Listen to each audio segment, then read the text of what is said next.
Welcome to this video training course. I'm going to lead you step by step on how to enable an automation rule.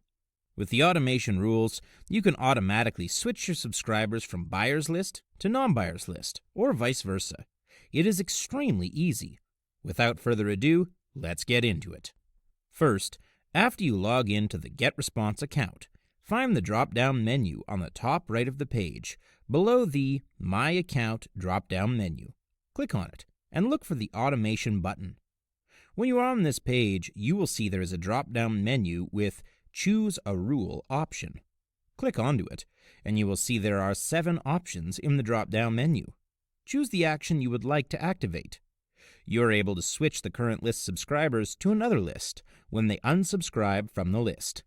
In this case, the action will be activated when the subscribers of I Am How To List unsubscribe and subscribe to another list of mine. Once you've done selecting the action and list, click on Add Rule. As you can see from here, you've created a new rule. If you do not want this automation rule to take action anymore, you can delete it. Just click on the Rubbish Bin button.